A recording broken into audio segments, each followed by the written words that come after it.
Hola, ¿qué tal? Bienvenidos a Reporte Climático. Yo soy Iván Carrillo y como cada semana es un enorme gusto compartir con todos ustedes este espacio de periodismo de soluciones para un mundo en constante cambio. Tal vez notaron en los medios de comunicación un inusual aumento de noticias ambientales durante la primera mitad de noviembre. Se debió a que del 7 al 18 de ese mes se llevó a cabo oficialmente en Egipto la llamada COP27, es decir, la 27ª Conferencia de las Naciones Unidas sobre el Cambio Climático. El evento reunió a jefes de Estado y representantes de casi 200 países, quienes se sentaron a negociar las medidas necesarias para desacelerar la alteración del clima y lidiar con sus consecuencias. A la COP también asistieron activistas climáticos, miembros de la sociedad civil y líderes del sector privado, así como periodistas que dieron seguimiento a los acuerdos. En total se congregaron más de 30,000 personas. Pero, ¿qué fue exactamente lo que dialogaron y por qué debería importarnos? Ese es nuestro tema del día de hoy y para abordarlo hemos invitado a Natalia Leder. Ella se desempeña como directora regional para América Latina en The Climate Reality Project, una organización sin fines de lucro cuyo objetivo es impulsar soluciones ante el cambio climático. Acompáñenme a conocerla luego de este recorrido alrededor del planeta y las noticias del clima. El calentamiento global está empeorando las condiciones de vida de las megaurbes. ¿Por qué? Estos asentamientos con más de 10 millones de habitantes se convierten en islas de calor donde las temperaturas en los días más cálidos pueden ser hasta 5 grados más altas que fuera de la ciudad. A ello se suman factores como la mala calidad del aire, la falta de acceso al agua potable, la inseguridad alimentaria y los graves riesgos a la salud que todo eso conlleva. Según el diario El País, en 1950 existían solo 2 megaurbes en el mundo. Eran Tokio y Nueva York. Hoy ya ascienden a 33 y dentro de 3 décadas serán 50. La mayoría se ubican en África, Oriente Próximo y el sur de Asia, en zonas con una población que tiende a crecer hasta 50% de aquí al 2050, a pesar de su alta vulnerabilidad. El problema es de tal magnitud que algunos países están construyendo ciudades desde cero para trasladar su gobierno. Es el caso de Tailandia, donde estudios independientes han alertado sobre el peligro ecológico que representan esas nuevas capitales. Los bosques tropicales del mundo se están volviendo menos húmedos como consecuencia del cambio climático. Esa es la conclusión de un reciente estudio publicado en la revista Proceedings of the National Academy of Science. Sus autores analizaron datos obtenidos con radares satelitales entre 1992 y 2018, notando que durante los eventos de sequía disminuía la señal de los instrumentos, lo cual indicaba una menor cobertura vegetal de los bosques intactos. La alteración fue mayor en la Amazonía que en Asia y África. Sin embargo, los 3 continentes compartieron una reducción en la resiliencia. Esto significa que después del estrés causado por la sequía, los bosques no mostraron capacidad de volver a su condición anterior. El resultado preocupa a los investigadores porque los bosques juegan un papel indispensable en la regulación del clima y, al no poder recuperarse de la falta de agua, dicho servicio ecosistémico queda en jaque. El río Juan Díaz es uno de los principales afluentes que atraviesa a la ciudad de Panamá y está rodeado de un área protegida de manglares que sirven de hogar a numerosas especies de aves. No obstante, enfrenta una severa crisis de residuos. En sus aguas flotan a diario plásticos, latas e incluso bolsas repletas de basura orgánica, de acuerdo con la agencia EFE. Para tratar de resolver la situación, la organización Marea Verde llevó a la capital, Aguanda, la primera rueda completamente sostenible en América Latina y el Caribe que recoge los desechos antes de que lleguen a la bahía. Sandy Wattenberg, directora ejecutiva de Marea Verde, dijo que la intención final es recuperar lo que se pueda para darle una segunda vida y lo que no, se depositará de la manera correcta. El nombre del instrumento es un acrónimo de Will and Action. Funciona con 2 tipos de energías renovables, hidráulica y solar. Asimismo, cuenta con cámaras de inteligencia artificial para recolectar información que luego servirá de base en la creación de políticas públicas. La COP27, cuyo lema fue Together for Implementation, Juntos para la Implementación, culminó con contratiempos y las negociaciones se extendieron más allá de lo planeado.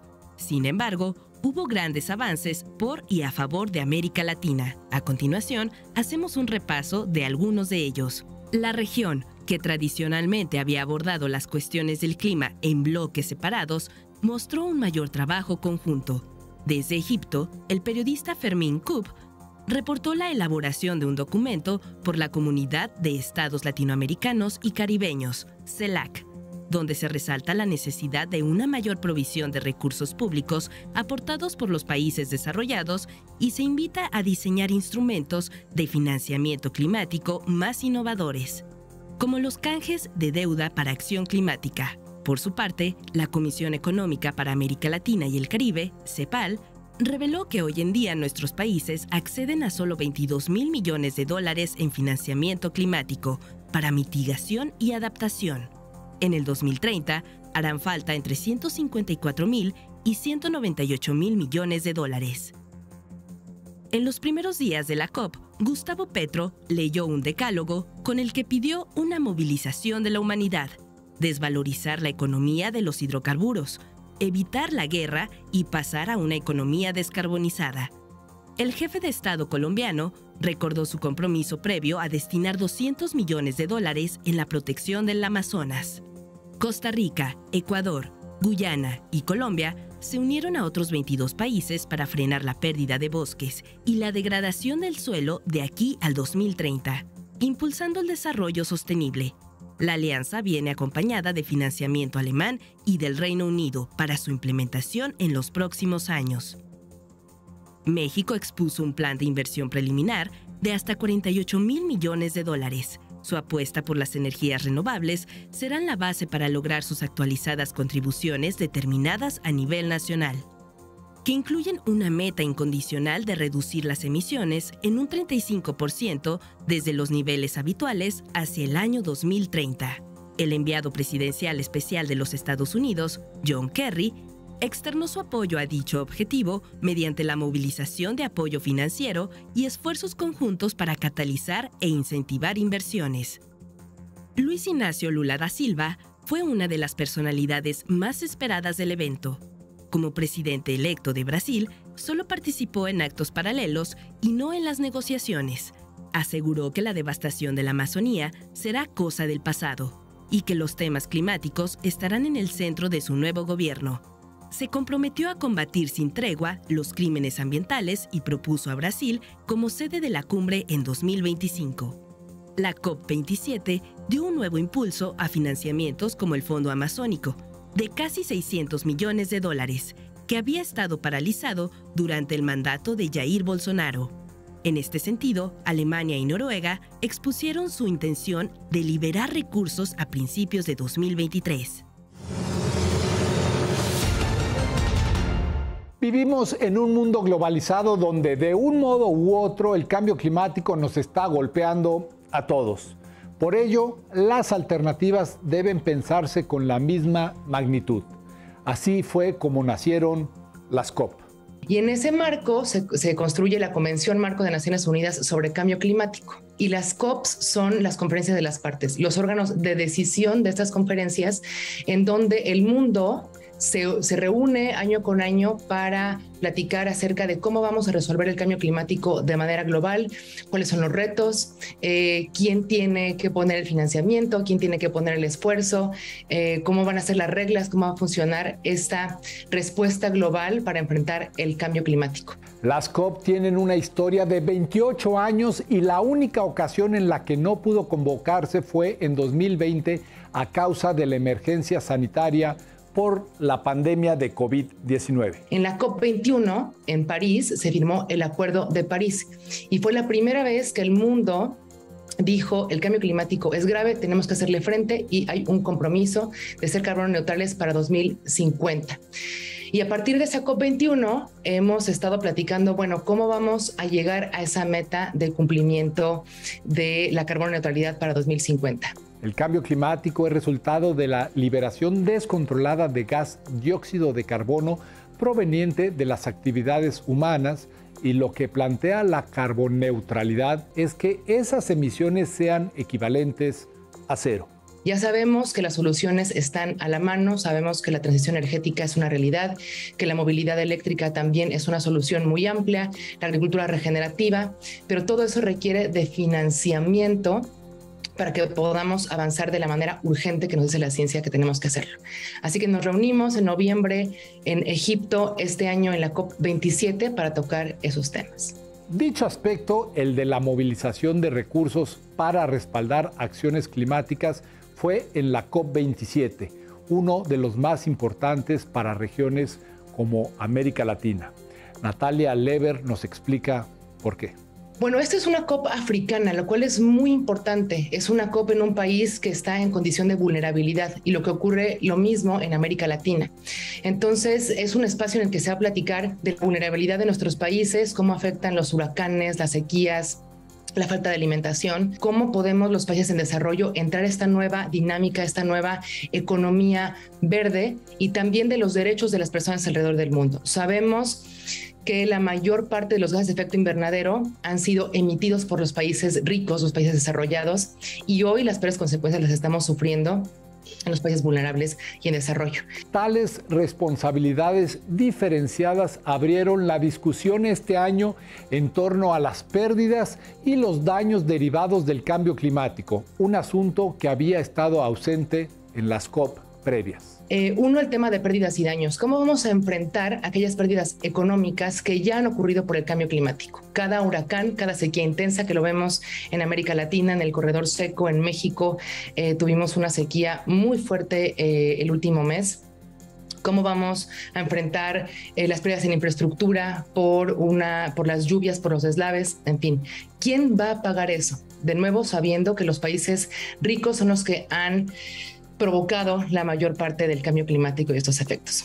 Otro punto central de la COP27 fue el de la adaptación, o sea, todos aquellos ajustes en los sistemas ecológicos, sociales o económicos en respuesta al cambio climático.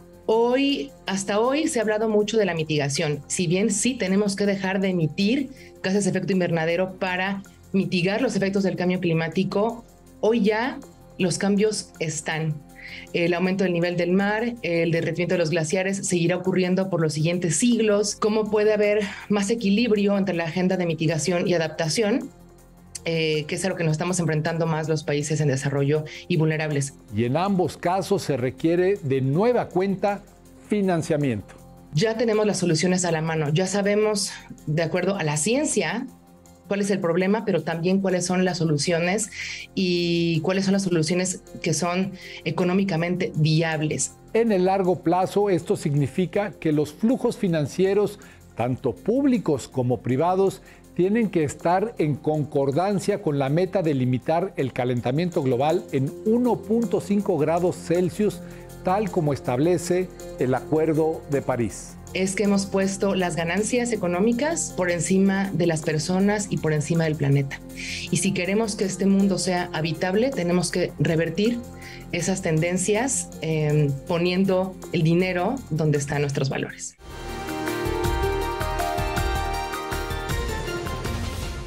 Los bonos de carbono son mecanismos de compensación de emisiones. En ellos, una entidad que contamina le paga a otra cierta cantidad de dinero para que implemente medidas como la reforestación y el cuidado de los bosques.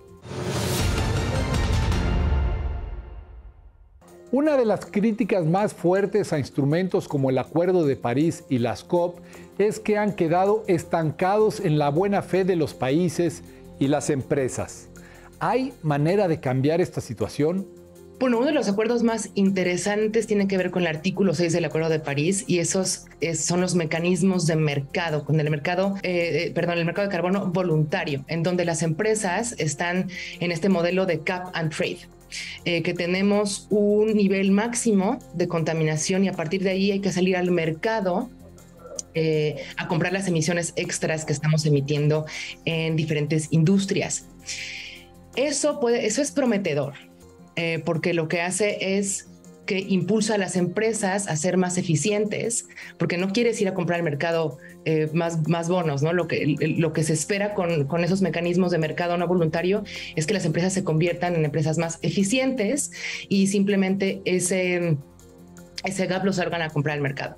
Sin embargo, el mecanismo presenta las siguientes fallas. Por un lado, se dice que también dan permiso a las empresas de seguir contaminando. Siempre y cuando pueda pagar más, tengo el permiso de seguir contaminando. No están teniendo el efecto realmente de reducción tan grande como lo esperábamos ver. Y por otro lado, hay un problema de capacidades en la contabilización. ¿Quién me asegura que el bosque con el que estoy reduciendo mis emisiones realmente está reduciendo esas emisiones o no lo está contabilizando de manera doble, ¿no? Esa tonelada de emisiones que está vendiendo ese bosque, ¿se va a contar en el país como que el país dejó de contaminar esas emisiones o se va a contabilizar como la empresa que pagó por esos bonos de carbono y que así dejó de contabilizar esas emisiones? Por esa razón, la denominada transparencia climática está jugando un papel cada vez mayor en las negociaciones. Tenemos que asegurarnos que se esté aplicando de manera transparente y que esté teniendo el impacto que queremos tener, que las ganancias no se estén yendo de nuevo a las empresas privadas, sino también a las comunidades y realmente a la restauración de ecosistemas. La mejor vía para hacer cumplir estas promesas es la presión y vigilancia por parte de la sociedad. Estamos hablando de un Estado de Derecho internacional. Ahí no hay una policía internacional que va a obligar a los países a hacerlo, pero la mayoría de los países vivimos en democracias. Y en una democracia, quien tiene el poder somos las personas. Entonces, en la medida que las personas estemos más involucradas en la conversación climática, que entendamos realmente cuáles son los riesgos a los que nos enfrentamos de no tomar acciones urgentes. Y en América Latina particularmente, ¿cuántos empleos se pueden generar con esa transición energética? ¿Cómo puede mejorar el bienestar de las comunidades hoy de tomar acción climática? Ese realmente es el poder más grande que tenemos para obligar a los estados, a las partes, a cumplir con sus compromisos y tener mayor ambición. No obstante, el tiempo se nos está agotando y metas como la de 2030 se encuentran ya a la vuelta de la esquina. Bueno, efectivamente, el panel intergubernamental de expertos sobre cambio climático ya lo ha dicho muy claramente. El punto de no retorno es ahora.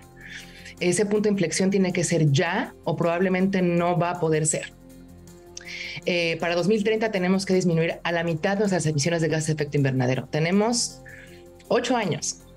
Y para 2050 tenemos que ser carbono neutrales, lo que quiere decir que solo emitimos los contaminantes que podemos sacar de la atmósfera con nuestros ecosistemas o con otras tecnologías que el día de hoy pues todavía no son costo eficientes. Entonces, hoy todavía lo mejor es conservar nuestros ecosistemas para sacar de la atmósfera esos contaminantes.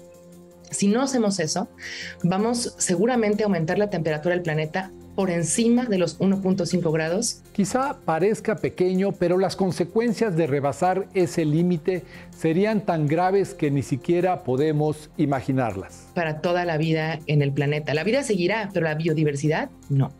Estamos perdiendo especies a una velocidad que no habíamos visto desde la última extinción masiva. Y claro que esto genera mucha tristeza. Y lo estamos viendo en las nuevas generaciones. Hay un término ya que se empieza a acuñar que es la ecoansiedad. Las generaciones más jóvenes que nosotros saben a lo que se enfrentan. Han visto cómo se pierden sus bosques frente a los ojos. Han visto cómo no pueden ir de vacaciones a la playa porque está completamente contaminada. Han estado viviendo olas de calor cada verano. Ven en las noticias todos los días efectos catastróficos del cambio climático. Afortunadamente, esas sensaciones suelen estar acompañadas de un sentido de urgencia para echar mano de todas las herramientas disponibles. Así funcionan y cambian. Se tardan mucho en cambiar las cosas, pero una vez que empiezan a cambiar muy rápido. Y con el tema de la sustentabilidad también tenemos la parte de la tecnología.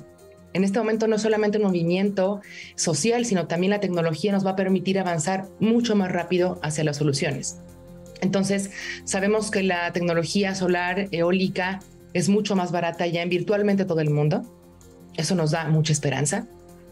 Sabemos que la tecnología eléctrica, de movilidad eléctrica, ya es costo eficiente y que la mayoría de las empresas empiezan a tener una oferta eléctrica y que las ciudades y los edificios empiezan a ser más eficientes. Entonces la tecnología ya está ganando terreno. Asimismo, el cambio climático está representando grandes pérdidas para los actores que antes eran indiferentes al problema. En 15 años, el 95% del mercado lo va a tener esa industria mucho más eficiente. Entonces, sí, está la ansiedad por un lado, pero también la esperanza que sabemos que tenemos las soluciones a la mano. Al respecto, Natalia Lever nos comparte las líneas de acción de The Climate Reality Project, ONG fundada por el ex vicepresidente de Estados Unidos y Premio Nobel de la Paz, Al Gore. Cuando tú quieres dedicarte a algo y tener un resultado, primero hay que conocer. Entonces, lo primero que hacemos es informar y educar a las personas en donde se encuentren. Entonces, hay que aprender a hablarle a un niño, hay que aprender a hablarle a un adulto mayor, hay que aprender a hablarle a una persona que está en un gobierno municipal, a una persona que está estudiando. Todos estamos en lugares distintos y tenemos una facultad diferente para tomar acción el día de hoy. Entonces, para empezar, la educación y la comunicación es muy importante. A nivel Latinoamérica, The Climate Reality Project está trabajando con jóvenes estudiantes para que se conviertan en negociadores climáticos eficientes. Hablamos de la COP27 al principio. A ver, se habla de finanzas, de derechos humanos, de vulnerabilidad, de ciencia. Hay que tener un nivel de conocimiento muy amplio para poder sentarse a la mesa y poder defender los intereses de un país o de una región y realmente poder avanzar una agenda climática ambiciosa. Entonces nosotros estamos desde ya entrenando a esa nueva generación que está apasionada por tomar acción y les toca desde los 19 años, 20 años, entrenarse de manera muy profesional, muy técnica, para sentarse a la mesa y levantar la voz y decir, esto es lo que estamos viendo los jóvenes y esta es la acción que queremos ver de nuestros países. Y en lo que concierne a la neutralidad de carbono, esta organización brinda apoyo técnico a los gobiernos locales. Para entender qué es la descarbonización, cómo se verían sus municipios, cómo se ve un estado si quisiera realmente ser carbono neutral para 2050. Eso quiere decir que tiene que migrar hacia energía renovable, que tiene que tener una movilidad más eficiente, prácticas agrícolas más sostenibles. Y una vez que tenemos la visión, una vez que nos imaginamos el mundo de una forma distinta, podemos empezar a implementarlo. Bueno, a generar esos proyectos que son viables y después empatarlos con financiamiento. Este tipo de acciones son una muestra clara de que la lucha climática debe ir mucho más allá de los resultados de una COP. La batalla no termina en la COP27, es un espacio político muy importante en donde se manda un mensaje poderosísimo de hacia dónde queremos ir como comunidad global. La comunidad internacional de la ciudadanía tenemos que seguir dándole seguimiento a cómo están respondiendo nuestros países al interior y cómo están cumpliendo o no con sus metas de mitigación. En América Latina, la mayoría de los países no lo están haciendo y nos corresponde a la ciudadanía estar observando, estar exigiendo que haya un castigo político real en las urnas para aquellos movimientos sociales o movimientos políticos o políticos que no estén tomando la acción adecuada y también inversión, innovación, abrir nuevas empresas, estar ofreciendo nuevos servicios, productos. Nos corresponde a todos abrir esas nuevas oportunidades que ofrece la acción climática. Gracias por acompañarnos en Reporte Climático. Yo soy Iván Carrillo y los espero la próxima semana con más periodismo de soluciones para un mundo en constante cambio.